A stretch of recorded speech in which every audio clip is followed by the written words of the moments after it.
Good evening, bonsoir. Welcome to the Committee of the Whole. Ms. Parker, do we have any declaration of conflict of interest? No conflicts of interest declared. Okay, so we're going to go to municipal bylaws, a bylaw regulating proceeding of municipal council for the city of Bathurst. Ms. Parker. Thank you. So after the discussions last year around May, June, when Jacques Dubé had come in and made recommendations regarding mayor's voting authority, we had also discussed at the same time the salaries and how many council members there would be. Because of this, we are presenting tonight the proceedings of council bylaw for discussion because we will have to make changes to that particular bylaw for mayor voting. And at the same time, since we're already opening it up, we figured that it would be a good opportunity to consider additional changes or updates that may need to be done. So just based on feedback received last year and, meeting experiences from last year, the proposed revisions were new sections clarifying public hearings, bylaws, and motions. We also have a recommendation to change Code Morin to Robert's Rules. Most other municipalities are using that now, so it just helps us align with them, and we have found that there's a lot more training opportunities with Robert's Rules. So just to give a little bit of context, the process for the bylaws and motions, they're not changing. It's really just clarification in the bylaw, just to help, lay things out. So if we ever have any questions, it's right there, written black and white. We would also provide kind of like a cheat sheet for the motions that would be put on every councillor's desk. Public hearings will change a little bit. Before we had it within our public meetings, it would be a separate meeting before the public meeting. But this process itself is still similar. You would still have staff do the presentation. You would have anybody who has any objections or are for the project or bylaw, whatever is being presented. If it is something for a rezoning, the applicant or developer would be encouraged to come in and speak also. They can answer questions from the public or from council. It would be an open discussion, but we are not looking for any kind of debates. It's really just to have the discussions. No decisions would be made. We would finish the meeting and then go into our regular public and follow the process as normal. Finally, there was a note for the time for the meeting. The mayor had asked us that we have a discussion about it, so it was added in at 4 p.m. as a starting point, and is completely open for discussion. So I'll open the floor to you if you have any questions, concerns, any comments. Councillor Anderson. Thank you, Your Worship. Just a couple questions that I had starting out in regards to the mayor voting. Now, I want to preface this by saying I'm not against it, and I'm not pointing figures at anybody. This is not meant towards you. It's my general concerns, okay? Currently, with the current structure, if we have a tie, the mayor breaks the tie. If the mayor's voting and we have a tie, who's breaking the tie? Ms. Parker. So based on our interpretation of Robert's Rules, they state that the majority is I don't know what I'm saying anymore. Sorry. A resolution must receive a majority vote to pass. If it's a tie, it's not majority. In that case... So it would be defeated. Exactly. Okay. Interesting. Okay. All right. Councillor Sperry. I had one other point. Go right ahead. Sorry. Okay. With regards, again, with the mayor voting, and once again, I'm not pointing, this is general terms. I don't want... When I come to council for a meeting and there's a decision to be made, I don't have meetings with whomever it is that's going to be presenting that night, okay?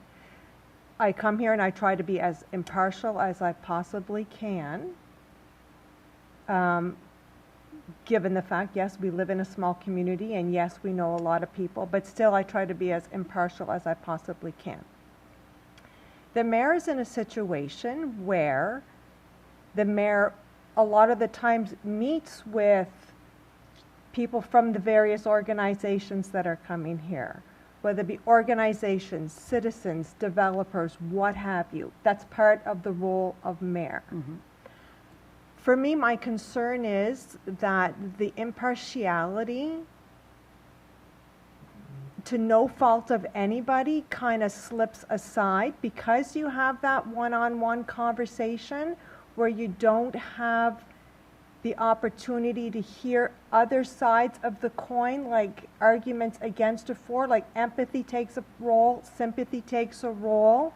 So when you're one-on-one, it's hard, it's difficult not to be partial because of the conversation you're having with the individual. So for me, that causes an issue when bringing it into council, because you're already, not you, but just generally, you're already coming in with a preconceived notion. Do you know what I mean? Yeah. Those are my two concerns with, but I mean, like, I'm not opposed or against, those are just things that play in my mind. I'll add to this. One of the reasons why the consultant Jacques Dubé recommended that the mayor has a vote. New Brunswick is the only province left that the mayor doesn't vote. Right. Every other province is like that. Now, a true mayor and the role of a mayor. So let's say we're talking about rezoning and PAC. I never meet with anybody about rezoning and PAC. But That's that's- PAC. but No, I but I mean, think like, as a it's mayor not in you. general. I'm No. not saying But I you. mean, as mayor in general, a mayor should not be meeting with developers on Absolutely. rezoning, 100%. which they should. 100%. Because that's what PAC is for, that's why planning is Right. there, and it goes through the process. But I see your point of view, where you're coming from. But on another note, I believe that a mayor should not hide behind its council.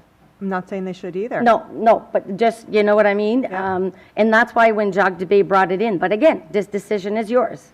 And once It's not again- going to change anything, I so the don't- decision belongs to you. And I don't think it's necessarily a conscious thing. Do you know what I mean? Like, I don't think that whether it's you or anybody Yeah. else sitting as mayor, I don't think that they necessarily make these decisions consciously. It's just human nature comes into play where you feel empathy or sympathy for whoever it is you're talking to. That's just where kind of my head went. But at the same focus, any citizen can call any counselor to talk to them for 45 minutes on the phone, and you've got their ear, just like I have their ear. 100%. So we see the same process, whether it be to a counselor or to a mayor. The important thing is whoever's going to be sitting here has to be able to say, okay, you go through the process, the vote is the vote, then we move on, right? 100%. Then you move on. I mean, they've been doing it in other provinces, and I think that's why the recommendation is there. But, so we'll go around, I'm lit up a bit everywhere, and just as an FYI, if you hit your button again, I will give everybody else a chance to speak before I'm able to go back to you, so everybody gets a chance. Councillor Scary. Yes, I'm just in regards to the start time at 4 o'clock in the afternoon. I think what that's going to do, it's going to interfere with some of the people who may be deciding to run in the upcoming election. We're all from different backgrounds. There could be, a mom out there that wants to run, and because of school or something like that, would not be able to attend the meetings because of having to arrange for daycare or somebody to look after their children, and just the general fact that a lot of people, I think on our council right now, there's a fair number of just what everybody's working. There's some that are retired and some that are in the process of retiring, so that'll give more time. But what happens is, I think that's just going to sort of maybe eliminate some people that might want to run. They would see that and go, well, I can't make that 4 o'clock meeting in the afternoon. Because it is hard sometimes to, again, I know those are all recommendations, but we're talking about input. Well, it that wasn't. kind of thing. Yes, it Yeah. was, but Ms. Parker and I sat and we looked at other places and we said, oh, okay, Moncton's 4, this one's at 6, this one at that. So we said, well, we'll put 4 and then we'll see what time council prefers. So if you want to keep it to 6:30, we leave it at 6:30. If you would like to have it at 6, because sometimes our meeting can run late, and I know council ideally likes to be out of here by 9. It wasn't way back when we were councillors, we were out of here at 11 p.m. So it was just for discussion since we were reviewing. So, Councillor Scary, do you have a time particular? Would you I like would to say, leave it as it is, or? Leave it as it is, or if you Okay. go half an hour earlier, but I find leaving it as it is, because for anybody that does work, by the time they get home and they they get turned around and that kind of thing. Okay. I would say 6:30. If it was, maybe there was some concern too, maybe not just because of the start time, it was the length of meetings or those kinds of things. Maybe what we should do is be a little bit more concise on presentations. So if it's a 15-minute presentation, it's a 15-minute presentation, and allocate a certain period of time. And if it comes to another meeting, if we have too much information, there's too many things that come up on the docket or on an agenda, or there is a request for more, maybe schedule another meeting. There are times that we have not a meeting at the end of the month or something like that. Maybe that would be a make-up meeting for some of the things that would be on the agenda. Yeah. All right. So we have a 6:30. We'll go around, but we have a recommendation to stay where we are. Are we good? Yep. Okay. Councillor Legacy. Thank you, Madam Mayor. I just wanted more clarification on the public hearings being before the meeting. Wouldn't that interfere, let's say we stick with the 6:30 as far as a regular public meeting. If we do a hearing and it lasts 2 hours and people are trying to watch the meeting and they don't know what's happening, like why is it being delayed? Like, I just can see that causing confusion. Is there like a set time for public hearings, or would it be better off on a different day? Like, So the public hearing would be at 6:30. Like, we would do the public hearing at the regular meeting time, and then it would be afterwards. okay, Does that help a little bit? and is that going to be on Facebook Live and everything? Like, Yep. as a normal meeting. Yeah. Okay. It's a normal meeting. It's just It used to be it is part of the meeting structure now. It's just we're taking it from the middle and moving it to the beginning. first. Okay. Yeah. Okay. Perfect. So that would be the first item. Perfect. Thank you. Okay. And time-wise, Councillor Legacy, since you've got the mic. Yeah, I'm still good with 6:30. Okay.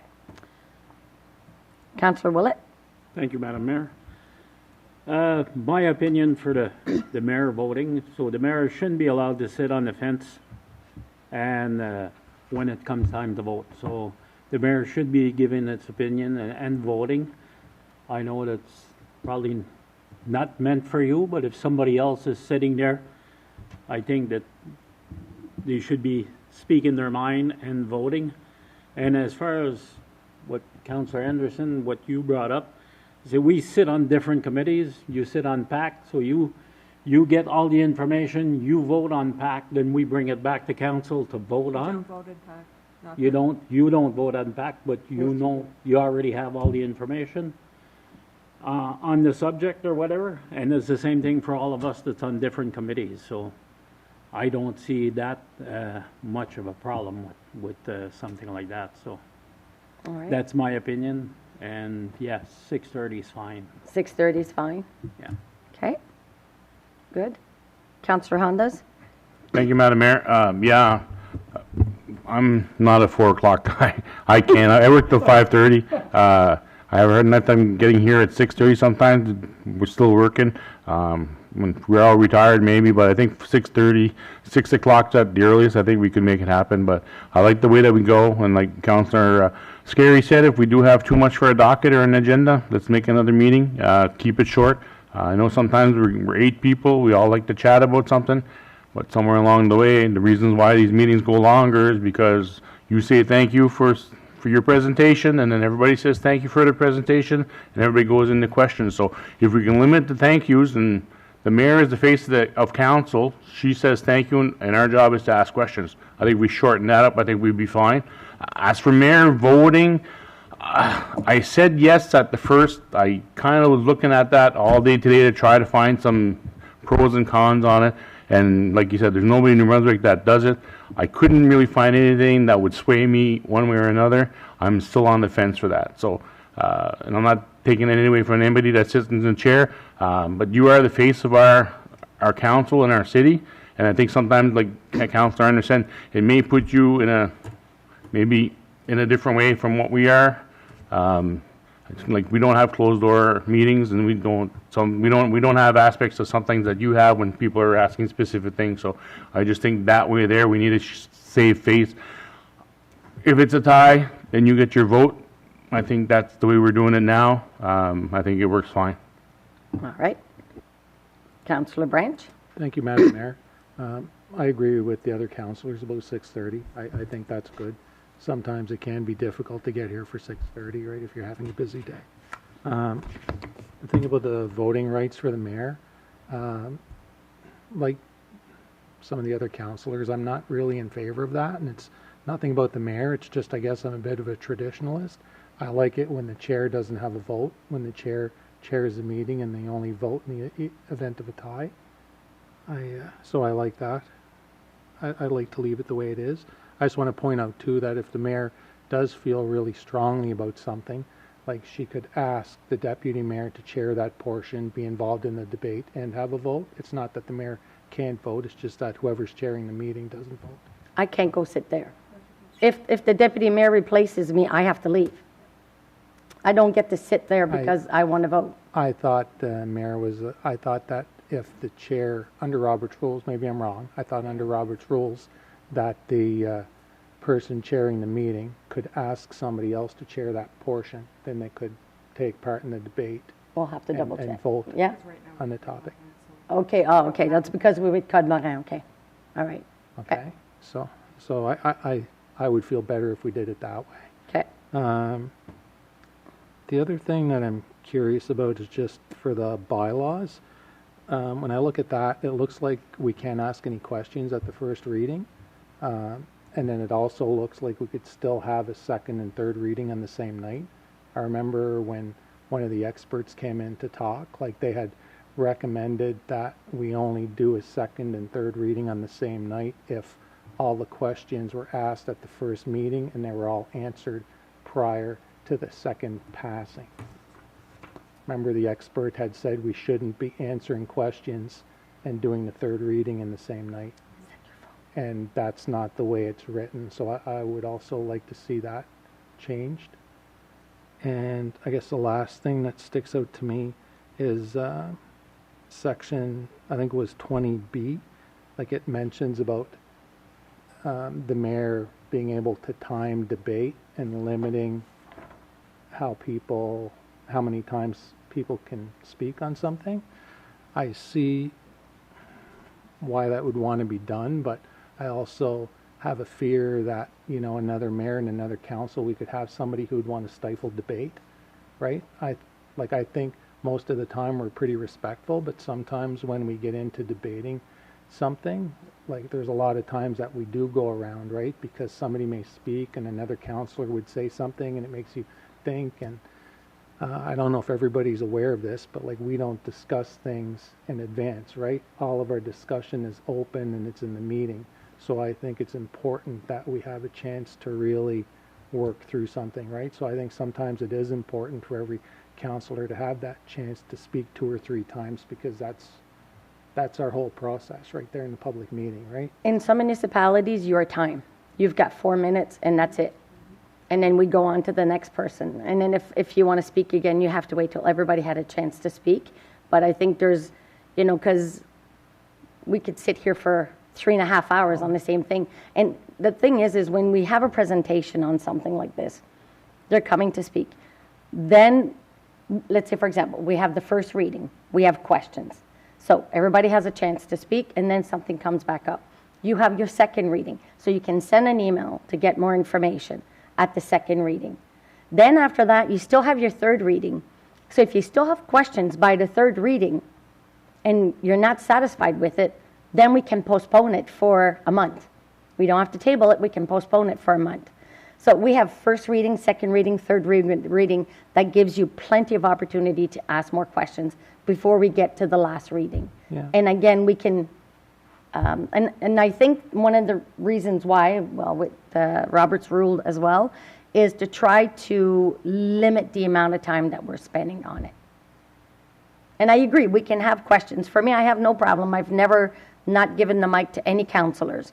If you ask to speak 5 times, you get to speak 5 times. And that's why I said Yeah. your council, right? Because I don't think I think that this council is pretty respectful of each other and of our time, right? So Yes. I don't think that's happening with us. I can just see that if it's written in there that way, somebody could take advantage of that at some point. All right. Okay, thank you. Councillor Burnett. Thanks, Madam Mayor. I like the 6:30 time for the meetings. Even being retired, I find that I have supper at 5 or whatever normal time, and that it's better. It works better for me anyway. And that I like to include the public, and a lot of them work, and they can't get here for a presentation or can't get here for a recognition.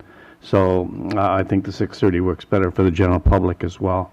So that's my point on that. As far as the mayor voting, when I first got elected as mayor, I did vote. I did have that right at that time, but the council took it away. And it was quite a discussion on it when they took it away. And then I guess I saw their point because they said you can form your opinion and come here as the mayor and try to sway council to go with your opinion. And I said, have I done that? And they said, yep. So I said, okay. So I then went along with the majority of council who said, no, we don't want the mayor to have a regular vote, but you can leave your chair and you can say, Deputy Mayor, can you step in my seat for a moment? I have an opinion on this. And you can go and sit in Deputy Mayor's chair and say, I have a strong feeling about this item, and I don't agree with this, or I do agree, and then you get your points in there. Then you go back into your chair, and council has heard your opinion, but they still make the vote. And I think Robert's Rules of Order might have that, but you'd have to look it up there. I'm not sure. And the time, I agree that it's good to have time that somebody doesn't get carried away, and but that can go the other way too. We had one councillor that came in here, and first thing he did is reached in his bag and brought out an alarm clock and set it for 5 minutes. and then when the alarm went off, the mayor said, "That's it, enough," and that's when the curse words came out. But anyway, it was an interesting time. And the alarm clock would be played. I wouldn't have an alarm clock. Emily will be my alarm clock. Yeah, but that did happen, But again, the public to me has a right to be here, and if they don't, I don't think they have a right to interfere with the meeting, but they have a right to make a presentation, or they have a right to, and they should be timed. Some people get way over on that. Yep. Like Councillor Hondas was saying, we say 20 minutes. Some of the presentations are an hour and a half, So that's where you could shorten your meetings up there. So anyway, I'll leave the mayor's vote the way it is, my opinion, and the time and for the meetings, and the timing only for some presentations that are too long. All right. So I'll ask just a show of hand for 6:30 if you're in agreement to keep it as is. Just give me an idea before we go to, okay? Then no objections of having, when it comes to the first meeting, that we've moving that at the front whenever we have the public hearing. We bring that right at the beginning, no issues. Okay. So mayor vote, mayor not vote. So we have a just show of hand. So Amy Lynn's going to do the resolution so we can bring it in, and we don't want to be changing it at the last minute. So show of hand that the mayor should not vote. Should not vote. That you believe that the mayor should not be voting on the changes. Keep it as it is. Okay. Show of hands that the mayor should vote. All right. Is there anything else on that list, Amy Lynn, with the changes that we have? Everybody was okay with the rest of the changes of the bylaw? Okay. The Roberts Rules, will we get an update on the differences there? Yes. Between the Code Morin? Just to clarify, these changes will only take place when a new council is sworn in. Okay. This isn't going to happen, in a month's time. But when it does come time to it, we will provide the Roberts Rules like we did with the Code Morin. Okay, I see. Yeah. And there'll be retraining all over again like we did the last time with the elections. More training, yeah. I'm hoping that they're going to mandate the training. Honestly, in some of the meetings that we've had with UMNB and LIFMNB and some of our meetings, we've been talking that we wish that the provincial government would mandate, if you're interested in wanting to be part of municipal politics, that you're mandated to have a training. And once you've had the training, then when you go bring your sheet to get completed, it would be stamped. Because a lot of people really don't know what the role is here. prior to the election, if you, right now, LIFMNB is offering training for council and mayor if you're interested. They're doing online training right now, LIFMNB, for anybody that's interested, to try to have an opportunity so they know exactly what they're getting themselves into. The election comes and they, a lot of things are said, but once they come here, they realize that, no, you can't walk into planning department and tell them you're putting that land for sale. Doesn't work that way. Right? We have rules, we have policies, we have procedures that we vote on, right? So, okay. Deputy Mayor Knowles. Thank you, Madam Mayor. Just a comment, more or less. I think in general our meetings aren't long. I mean, when we get the budget, sometimes, obviously there's things to discuss. I think in general we've kept it pretty tight. I think everybody gets a fair chance to speak as well. So. And 6:30, just leave it alone. Yeah. Thank you. Conseiller Leblanc. On voulait juste mentionner aussi qu'une autre offre qui avait été présentée, parce qu'il y a du pour et il y a du bien et du mal, si tu veux, dans chaque situation, c'est peut-être d'offrir que les nouveaux conseillers aient tant de temps pour faire une formation aussi. Si après tant de temps, ils n'ont pas fait la formation, que ça pourrait aller en by-election de nouveau, parce qu'ils n'ont pas suivi la formation requise. Puis il y a des différentes options qui sont après d'être regardées par toutes les organisations, FMNB, UMNB.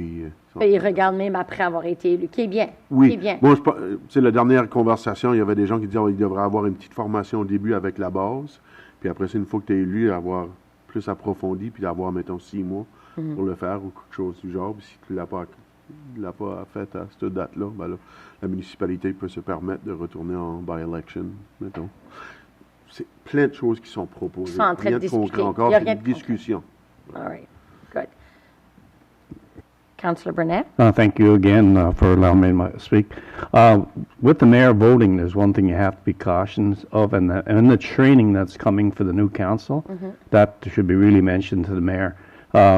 We all have our opinions, and we should state them, and I think that's why I have voted for you to have a vote. But council of the day makes a decision. The mayor has to go along with that decision. Absolutely. And that's in Code Morin, I believe.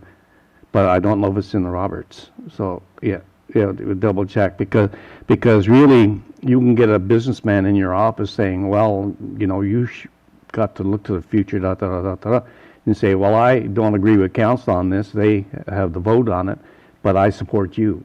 So you can turn things around and say, oh, the mayor supports me, but council doesn't. Yeah. So you have to be very careful of that. I think that, one of the things is as mayor and the role as mayor, and it's very important. And I think, we've shown that here. I've always given my opinion, no matter what. I've always taken the time to give my opinion, because I believe that I should not be hiding behind council. But what I can tell you, and in the last 5 years that I've been here, at the end of the day, and I want to ask something to Ms. Parker, if we could do that too. At the end of the day, what we're doing now is when the vote is done, the vote is done. Council has decided to vote. As mayor, here's the thing, is that most times when a decision is made, tough decisions are made, and council made the decision, I get all the blame anyway. I'm the one that, you know what I mean? And even though I'll explain and say, well, this is how the process is, it is what it is, I didn't even get a vote and I get the blame on it. So you know what? If you're going to blame me, let me just have a vote then. But what I can say, and I totally agree, I believe that, this will be with the new council, new mayor, and if we're here, great. And if not, I think it's something that can be watched carefully.